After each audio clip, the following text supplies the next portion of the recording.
Hello everyone, welcome to my channel. In this video, I'll explain questions from exercise 7.3 of class 9th. Now in the previous videos, we have done certain congruency rules.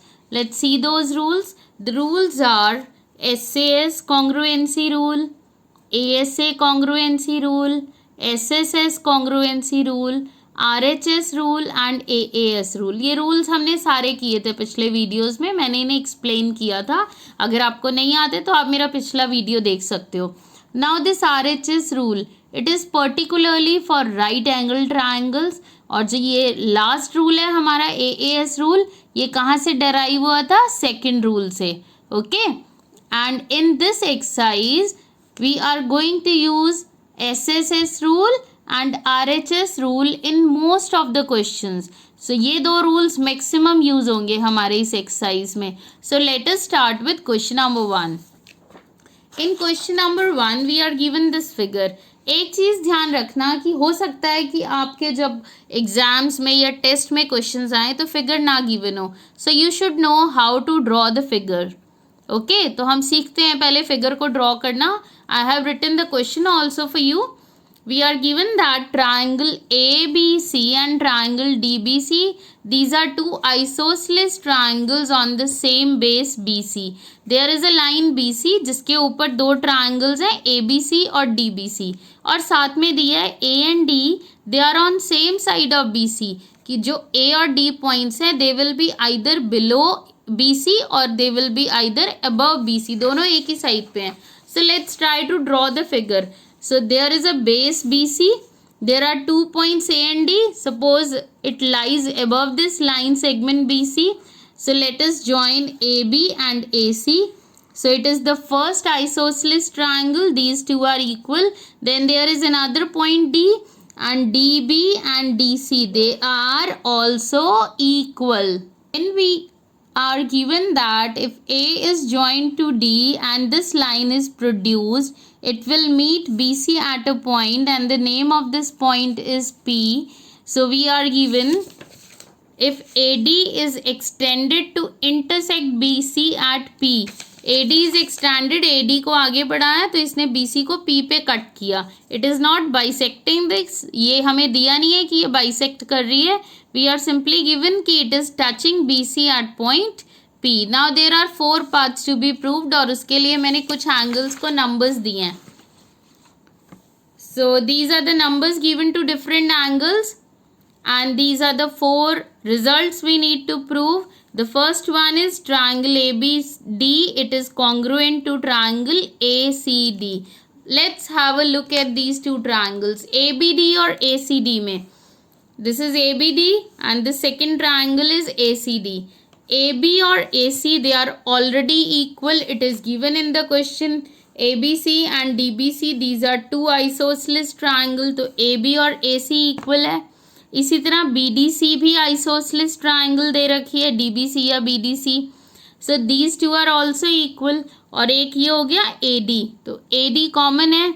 ये दोनों equal by SSS rule we can say that the triangles are congruent. और congruent prove करने के बाद हम लिखेंगे 1 and 2 they are equal by CPCT. So first part के लिए क्या करना है? ट्राइंगल्स लेनी है, उनकी एलिमेंट्स देखने हैं कौन से इक्वल हैं. तीनों साइड्स हैं corresponding side. So by SSS rule triangles will be congruent. Then we need to write angle 1 is equal to angle 2. So let's write down that. So I have written in triangle ABD and ACD, AB and AC are equal. It is given in the question. Then BD and CD, they are also equal. It is also given in the question. Then we have AD common. So AD is common. So these two triangles, they are congruent by SSS congruency rule. और इससे एक result derive किया that 1 is equal to 2. So 1 is equal to 2 by CPCT corresponding paths of the congruent triangles. अब इसको different color से मैंने circle encircle कर दिया. क्यों किया? क्योंकि मुझे इस result की ज़रूरत है आगे के parts में. So that's why I have circled with a different colored pen ताकि मुझे ध्यान रहे कि मुझे आगे के parts में इसे use करना है. Now the second part. The second part is to prove that triangle ABP and ACP they are congruent. Figure में देखते हैं ABP and ACP. These are the two triangles we need to prove congruent. So first of all, let's see which of the elements are equal. AB and AC they are equal. It is given. Common कुछ है? बिल्कुल है. AP common है दोनों में. तीसरी चीज अभी हमने प्रूव की है कि 1 और 2 इक्वल है. सो 1 और 2 इक्वल यूज करो. AP common and AB AC के इक्वल. तो तीनों को लिखते हैं और उसके बाद रूल फाइंड आउट करते हैं कि कौन सा रूल हम अप्लाई कर रहे हैं. So in these two triangles ABP and ACP, AB and AC are equal. It is given. AP it is common and 1 and 2 they are equal. It is already proved here. यहाँ देखो हमने prove कर रखा है इस result को already. Okay, so these two triangles they will be congruent. Let's check the rule. अब rule check करते हैं. एक हमने लिया था, इसको ज़रा हाइड करते हैं एक ट्राइंगल को. एक हमने लिया AB, एक हमने लिया AP और एक लिया angle 1. 2 sides and the included angle. So the rule is SAS congruency rule.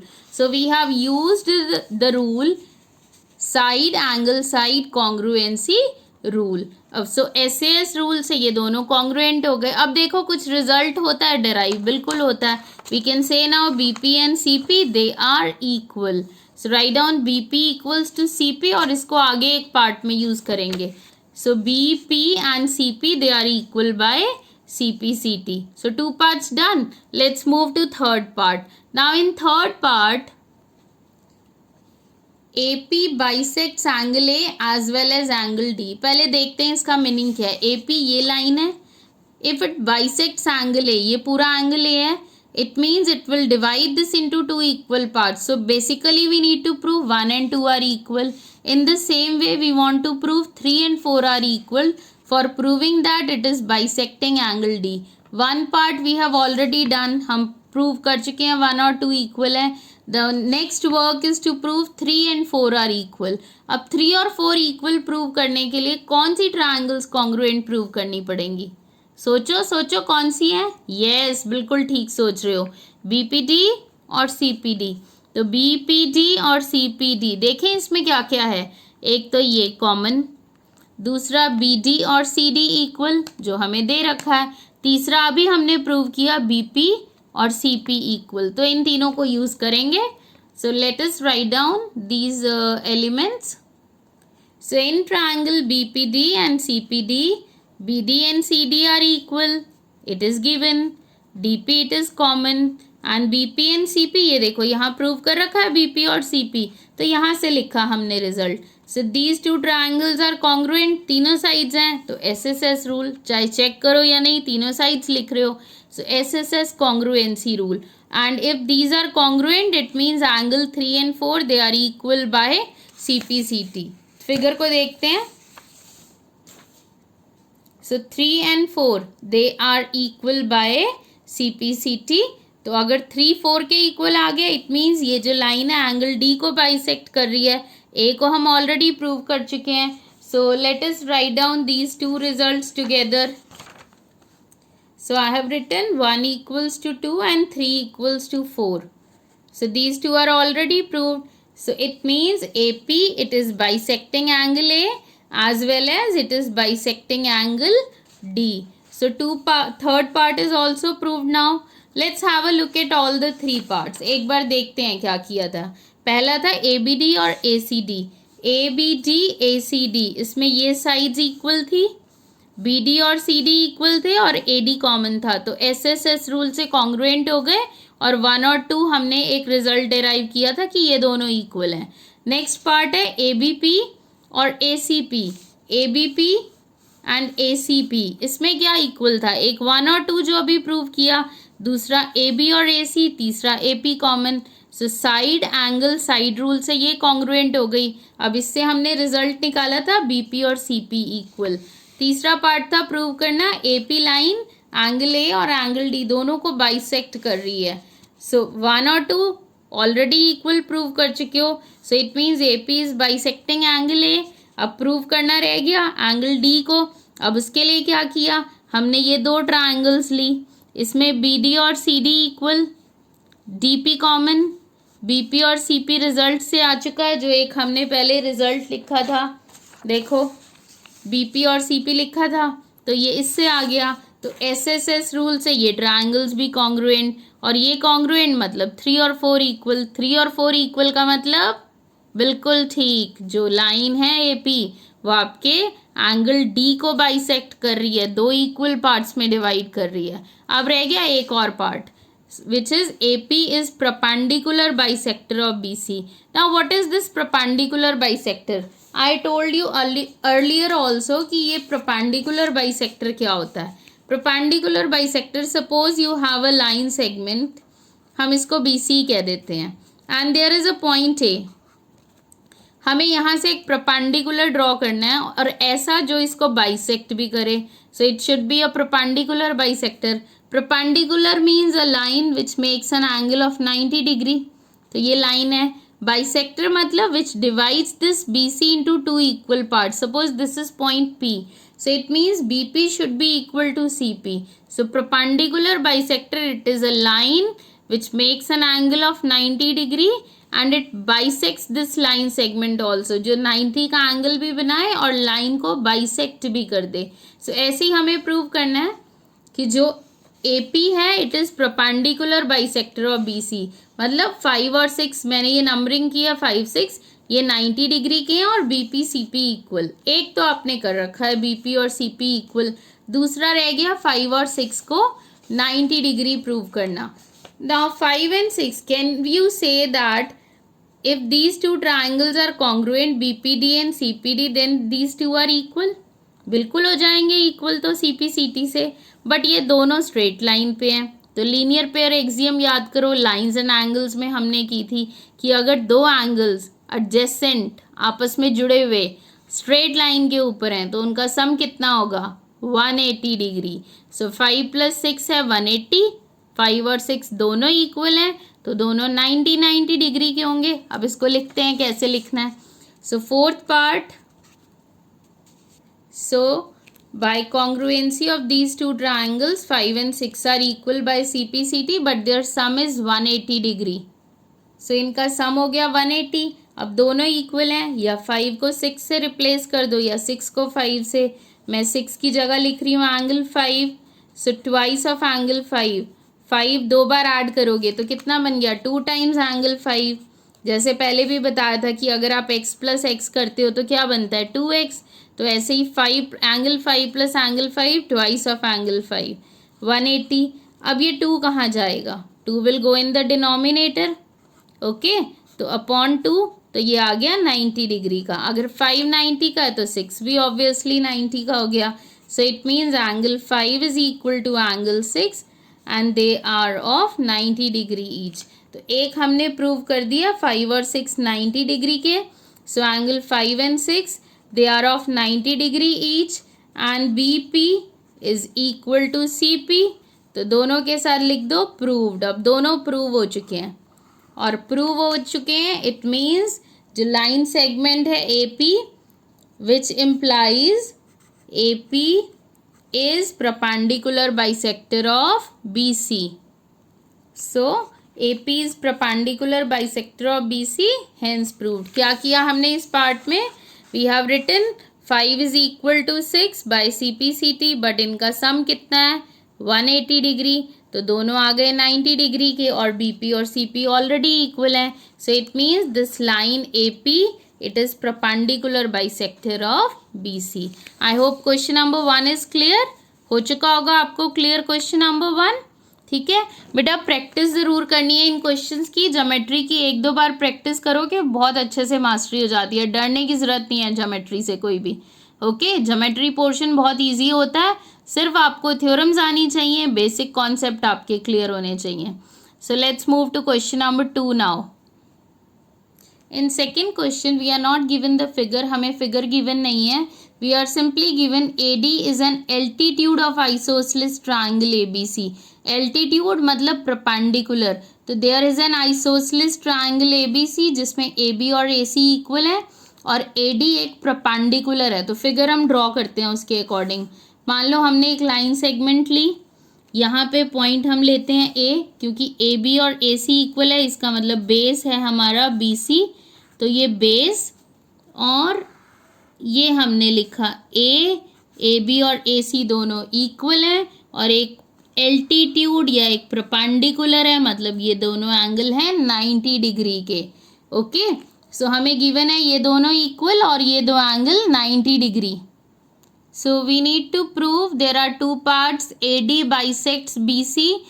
जो ए डी है वो बी सी को बाइसेक्ट करता है, मतलब बी डी और सी डी दोनों इक्वल हैं, एक हमें ये प्रूव करना है। दूसरा ए डी बाइसेक्ट्स एंगल ए, ये इस एंगल ए को, मीन्स ये दोनों एंगल्स इक्वल हैं, ये प्रूव करना है। तो पहला बी डी और सी डी इक्वल है, दूसरा एंगल 3, लेट्स से 3 and 4, ये दोनों equal. So we want to prove that AD it bisects BC, which means BD and CD they are equal. If AD is bisecting BC, means BD and CD they both are equal. And the second part is AD it bisects angle A. If this line AD it is bisecting this complete angle A, it means we want to prove 3 and 4 angles they are equal. So we actually want to prove BD equals to CD and angle 3 equals to angle 4. So let's start the proof. Let's take these two triangles ABD and ACD. So write down in triangle ABD and triangle ACD. So in triangle ABD and triangle ACD, AB and AC they are equal. It is given in the question. AD it's a common side, and the third is angle 1 and 2 they are given to be 90 degree each. Now let's find out the rule. अब find out करते हैं कि rule कौन सा apply किया. So let's take the elements of this triangle ABD. So let's take AB, AD and angle 1. Now students, अगर angle आपको एक 90 डिग्री का दिया होता है, so there may be chances कि RHS rule हो, but it is not compulsory. हमें चेक करना पड़ता है कि RHS है या नहीं है, चांसेस बढ़ जाते हैं RHS के होने के. So how you will check? First of all, look at the angle of 90 degree. Angle 1 is 90 degree. And find out कि इसके ऑपोजिट जो साइड है दैट इज हाइपोटेन्यूज, क्या वो पेयर इक्वल दे रखा है? This is angle 1, the opposite side is A B, and here it is 90 degree angle, so opposite side is A C. This pair it is given to be equal, so it means one angle is of 90, one hypotenuse and one other side. AD is common in both. So we got the rule RHS, right angle, hypotenuse and any other side. So let's write down the name of the rule. So the rule is RHS congruency rule. So by RHS congruency rule, these two triangles, they are congruent triangle. Now if these are congruent, look at the figure. If ABD and ACD, अगर ये दोनों congruent हो जाती हैं, it means BD and CD, they will be equal by CPCT. So we can write BD, it is equal to CD by CPCT. CPCT means corresponding paths of congruent triangles, and BD equals to CD. What does it mean? क्या इसका मतलब यही है कि AD इस BC को bisect कर रहा है? Yes, it is the meaning. So we can write in the another form. बेटा लास्ट में हमेशा जिस फॉर्म में क्वेश्चन पूछा है, we need to write in that format. So write down, or we can write AD it bisects BC. So write down AD bisects BC. So first part is done. Second part is very easy. So let's do second part. Now if these are two congruent triangles, we can say that angle 3 and 4 they are equal by CPCT, and 3 and 4 they are equal. It means AD it is bisecting this complete angle A. So let's write down. So angle 3 equals to angle 4, और we can write AD bisects angle A. तो हमने क्या किया, इन दो triangles को congruent prove किया. Then we have checked the rule. The rule here is RHS rule, और RHS rule से हमारा congruency के बाद आ गया कि BD और CD equal है. It means AD is bisecting this side, and we can say 3 and 4 are equal. It means AD is also bisecting angle A. In this video, I have explained question 1 and 2 of exercise 7.3. In the next video, question 3, 4 and 5 will be covered. I hope both the questions are clear to you. If you like my video, please click on the like button. That's all for this video. Have a great day. Bye-bye.